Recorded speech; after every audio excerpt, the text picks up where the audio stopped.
All right, hell yeah. So paddling into this wave is no easy task. And so hell yeah, and then we're able to surf this pile. What we're going to take a look at is the entry of that wave. And so it's counterintuitive. I'm going to pause the video right here to see how, look how much we're over that rock. Now, mainly I don't actually get this aggressive, but I am leaning heavily on this tube and I'm almost scraping over this rock. There's a tendency, just from an intuition standpoint, just to kind of crush into this wave and just try to go, just straight through this wave. And that's problematic because it's such a stopper. You lose all momentum and you can't gain this trough.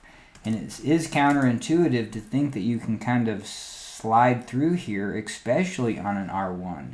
And so we almost do like a splatting maneuver up against here. Now we're only going to show this footage, but one of the other techniques that I do is that when I come in here with an edged angle, I throw in a paddle stroke that rotates back up flat. So even if I come in a little bit more towards this wave, kind of hit up against this wave, I'm going to take a big stroke forward that turns the boat, and so we get more, for a second, we get more vertical.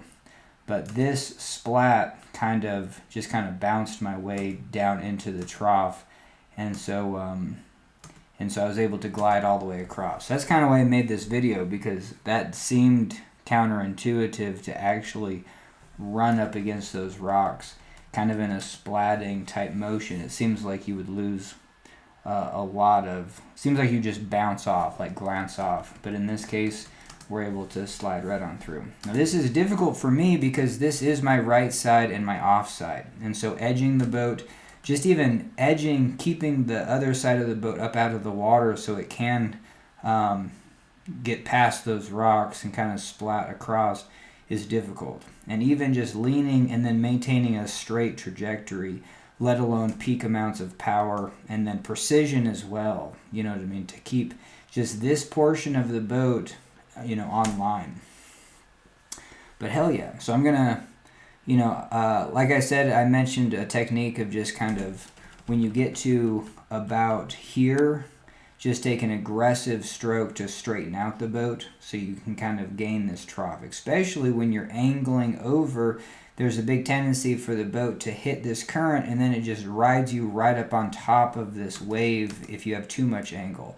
And so what I typically do is like start over here with a ton of, trying to get as much momentum. If this is the center of mass, I have a trajectory that is this direction, you know what I mean, and forward. So those are the two directions. We're diagonal, forward and then this direction. And so when we do kind of hit this pocket, we still hopefully have this direction. So when I do throw in like even just like right there, this was the stroke to straighten it out, even though we're kind of splatted. That's the straighten out.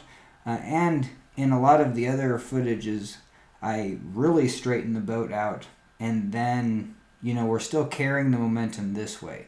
So I can straighten it out for a second, but overall, the center of mass of this boat does have a velocity in this direction.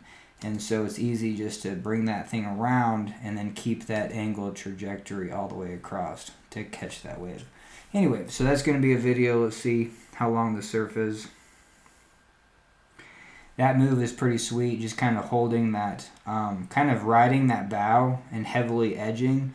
And what's happening is it's popping up against that wave, so that's sweet. That's for another video. All right, that's it. Thanks for joining me. Booyah.